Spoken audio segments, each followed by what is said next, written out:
Hello guys, my name is Muhammad Feruza Banurjaman and I'm from 10-5 at Senior High School 52 Jakarta.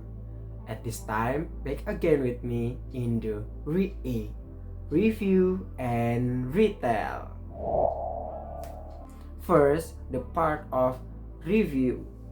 The topic I take is a mystical and mysterious story, namely the mythology of Nyi Roro Kidul. Maybe you are familiar with this story. A story comes from Parangtritis Beach, West Java, during the Pajajaran Kingdom. Tells a story of Princess Kadita who lives on Parangtritis Beach because she was banished from the kingdom. The various versions of the story have been adapted, such as being into a film and becoming a hero adaptation in one of the games. Although there is no evidence, but some people are believe the existence and the story of Nyi Roro Kidul like a means of warding off disaster, a taboo against wearing green clothes, and special place for Nyi Roro Kidul. Well, after I searched various sources, I got two version story of Nyi Roro Kidul itself. The first version I got from Brand New website, and the second version I got from the Blogspot website. These two are not much different each other, only differentiating some details in the story. But I have made a summary of both versions, which contain the structure and the moral message content in the story. The next part is retell. The first of structure in the story is orientation. A long time ago in West Java, actually in Pajajaran Kuno, lived a beautiful princess named Kadita. She was a daughter of King Prabu Siliwangi. She not only has a beautiful face, but she has a beautiful heart. Dahulu kala di Jawa Barat, tepatnya di Kerajaan Pangkuan Pajajaran, hidup seorang putri cantik bernama Kadita. Ia merupakan putri dari Prabu Siliwangi. Dia tak hanya memiliki wajah yang cantik, tetapi memiliki hati yang indah. This paragraph includes orientation because it an initial introduction for the character, place, and time. For the example, a long time ago in East Java, actually in Pajajaran Kuno. The example is for the place and time. Example 2. Live a beautiful princess named Kadita. The example is for the character. The second structure of this story is complication. According to the story, although Princess Kadita has very beautiful face, but the king was still upset because he did not have a son to be replace him. Then the king married with Dewi Mutiara and was blessed with a son. So Dewi Mutiara asked for several requests, such as made her son to be replace the king and asking for Princess Kadita to be banished from the kingdom. The first request was fulfilled, but the king was not willing to be banished Princess Kadita from the kingdom. The next morning, Dewi Mutiara was heartbroken. She hired a witch to cast a spell on Princess Kadita.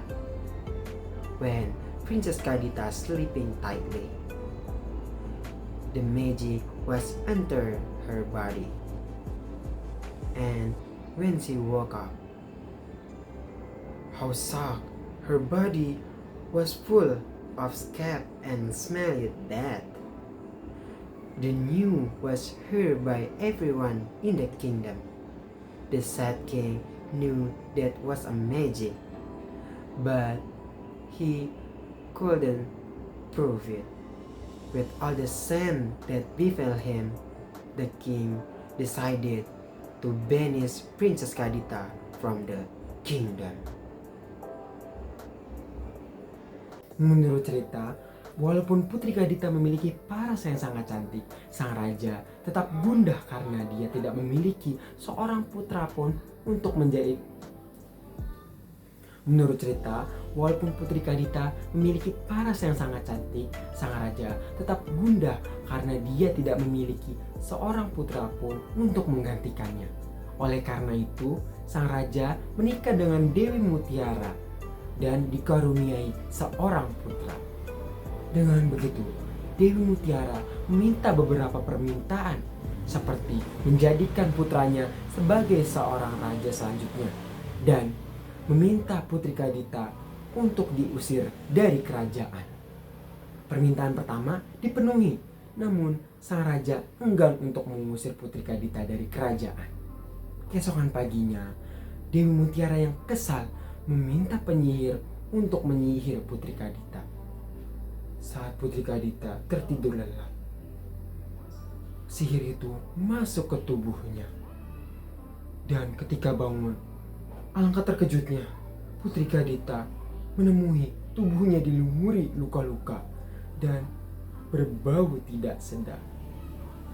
Berita itu tersebar luas di kerajaan.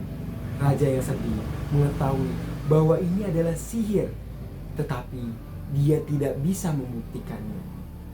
Raja yang malu dan hal-hal yang malu menimpanya memutuskan untuk mengusir Putri Kadita dari kerajaan. Paragraph are included the complication because they contain problems experienced by the character. Three parts of the problems. 1. Rising. The king was married with Dewi Mutiara to have a son because in his previous marriage he couldn't. 2. Climax. Because of her greed, Dewi Mutiara wanted to banish Princess Kadita by casting a spell on her. 3. Falling. The banished Princess Kadita went to Parangtritis beach to cure the witchcraft that befell her. And the last structure of this story is resolution.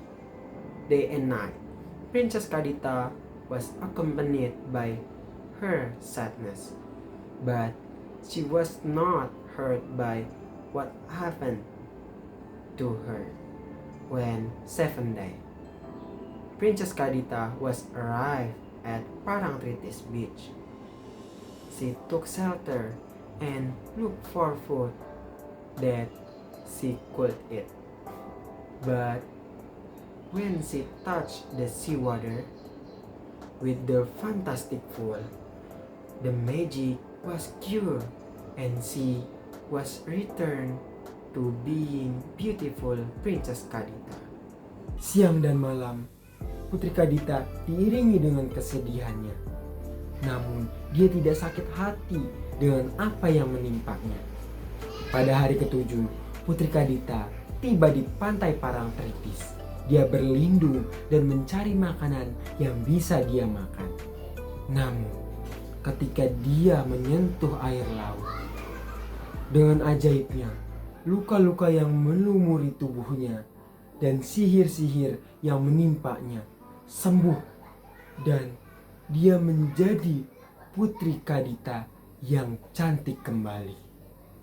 This paragraph includes the resolution because it contains the resolve of the problems experienced by the character. For the example, Princess Kadita went to Parangtritis beach and touches the seawater which cures the magic from her. And the last but not the least is moral value. The moral value we can get from this story is we should be grateful person and not be vengeful person for everything ever. thank you guys for your attention and watching. I hope you like this video and see you next video. Bye bye.